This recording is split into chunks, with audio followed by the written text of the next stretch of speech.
नमस्कार, lead India के इस वीडियो में आपका बहुत बहुत स्वागत है। दोस्तों, आज के इस वीडियो में मैं आपको बताऊंगा इंटर रिलीजन कपल अगर लिव इन रिलेशनशिप में रहना चाहे तो क्या कॉन्सिक्वेंसेस होते हैं। इसमें इलाहाबाद हाई कोर्ट का एक ऑर्डर भी मैं आपको दिखाऊंगा और आपको समझाऊंगा कि क्या कॉन्सिक्वेंस होते हैं। आमतौर से हमने ये देखा है कि एक कपल के मन में आता है चलो शादी नहीं हो रही है तो लिव इन रिलेशनशिप में रह लेते हैं, लिव इन रिलेशनशिप में प्रोटेक्शन मिल जाएगा। तो क्या इसके रिपरकशन होते हैं और किस तरीके से इस सिचुएशन को आप हैंडल करेंगे।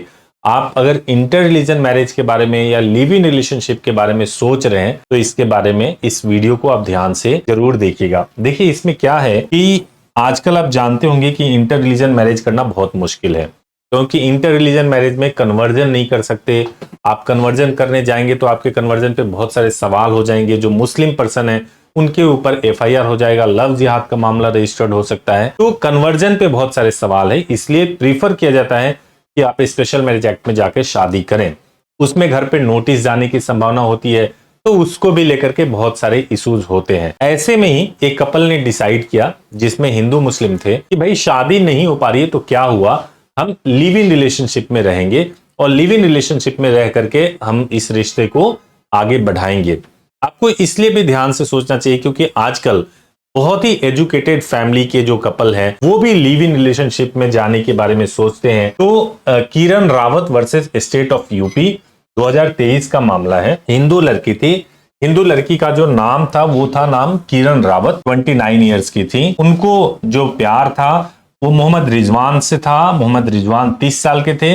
ये दोनों लिव इन रिलेशनशिप में रह रहे थे। अब ये चीज लड़की के फैमिली को बिल्कुल पसंद नहीं थी, तो लड़की के फैमिली ने क्या किया कि लड़की की फैमिली ने एक पुलिस कंप्लेंट कर दिया और लड़की की मदर ने किया पुलिस कंप्लेंट। इस पुलिस कंप्लेंट के बाद से जो लड़की थी उसने एक रिट पिटीशन लगाया, मैंडमस रिट पिटीशन लगाया इलाहाबाद हाई कोर्ट में, और उसमें यह कहा कि भाई मुझे प्रोटेक्शन चाहिए, पुलिस वाले मुझे प्रोटेक्शन नहीं दे रहे हैं, उनको देना चाहिए प्रोटेक्शन, पुलिस वाले नहीं दे रहे, इसलिए हमें आप प्रोटेक्शन दो। ऐसा कह करके पुलिस प्रोटेक्शन की मांग की और इसके लिए एक सुप्रीम कोर्ट का एक ऑर्डर था, उसको भी उन लोगों ने रेफर किया कि लिव इन रिलेशनशिप में रहा जा सकता है। और उसको रेफर करके जो है जब लिव इन रिलेशनशिप पे तो हाई कोर्ट से जो है आदेश की मांग की, तो हाई कोर्ट ने अपना जजमेंट सुनाया। हालांकि इस जजमेंट पे कई लोगों की सोच अलग अलग हो सकती है, लेकिन खैर हमें यह देखना चाहिए कि जजमेंट है क्या। जजमेंट ये था कि हाई कोर्ट ने कहा कि भाई देखिए, ऐसा है कि लिव इन रिलेशनशिप में रहना और ये एक तरीके का सोशल प्रॉब्लम है, सोशल प्रॉब्लम है। तो ये सबसे पहले हाईलाइट किया। दूसरा चीज कहा कि जो पिटिशनर था उन्होंने ये कहा था कि भाई डिक्लाइन पुलिस प्रोटेक्शन, यानी कि पुलिस प्रोटेक्शन मिला ही नहीं। और जो पुलिस प्रोटेक्शन की मांग की गई थी, कंप्लेनेंट का ऐसा कहना था, पिटिशनर का ऐसा कहना था कि पुलिस को हमें प्रोटेक्ट करना चाहिए था, पुलिस ने प्रोटेक्ट नहीं किया। ऑर्डर में यह भी हाई कोर्ट ने कहा कि supreme court judgement can not consider to promote live in relationship, यानी कि जो जजमेंट का कॉन्टेस्ट कुछ और है, जजमेंट ये नहीं कहता कि आप लिव इन रिलेशनशिप को प्रमोट करो। तो यहां पे हाई कोर्ट ने जिस जजमेंट को रेफर किया गया था सुप्रीम कोर्ट के जजमेंट को, उसको हाई कोर्ट ने इस केस से जोड़ करके देखना उचित नहीं समझा। इसके बाद से हाई कोर्ट कहता है कि एज पर law marriage is above live in relationship. Law के हिसाब से मैरिज जो है वो लिव इन रिलेशनशिप के ऊपर है, ऐसा हाई कोर्ट का कहना था।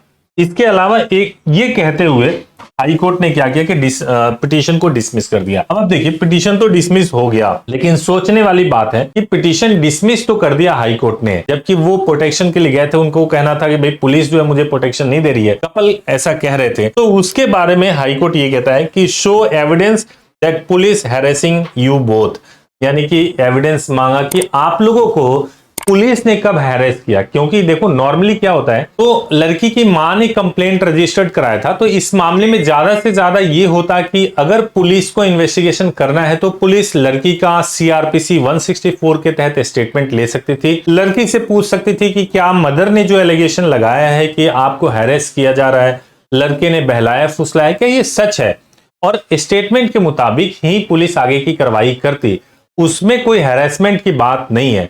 तो रिकॉर्ड पे कपल ये नहीं दिखा पाए कि क्या उनके साथ में कोई हैरेसमेंट हुई है। तो इस वजह से ये मैटर जो है सुप्रीम कोर्ट ने कहा चूंकि कोई हैरेसमेंट नहीं हुई है इसलिए इस पे कोई ऑर्डर नहीं दे सकते। और साथ में ये भी कहा कि decision of court not made only on allegations, कि खाली आरोप आप पुलिस पे लगा दोगे उसके आधार पे तो कोई डिसीजन नहीं हो जाएगा। और फिफ्थ में कहा कि court said that not any incident were police harassing both. देखिए इस पे क्या है, इसमें सबसे बड़ा जो लीगल प्रश्न उठता है कि दो लोग थे, आर्टिकल 21 कहता है कि दो लोग साथ में रह सकते हैं, किसी भी धर्म के हों किसी भी जाति के हों साथ में रह सकते हैं।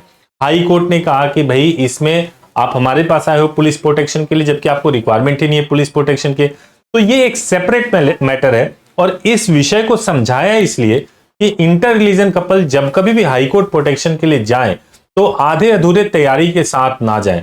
जब आप पुलिस के खिलाफ जाते हो, स्टेट के खिलाफ जाते हो कि मुझे प्रोटेक्शन दीजिए क्योंकि पुलिस मेरे खिलाफ है, तो आपके पास में सॉलिड एविडेंस का होना भी जरूरी है और प्रॉपर लीगल एडवाइस का भी होना जरूरी है। ऐसे में अगर आपको चाहिए, आप कंफ्यूज है, तो हेल्पलाइन नंबर पे बात कीजिए 8800444555। सुबह 9 बजे से लेकर शाम को 8 बजे तक बात कर सकते हैं, लीगल एडवाइस ले सकते हैं और इसमें क्या कानूनी संभावनाएं आपके रिश्ते को बचाने के लिए हो सकता है सब कुछ आपको गाइड करेंगे। Thank you so much for watching this video. Thank you so much.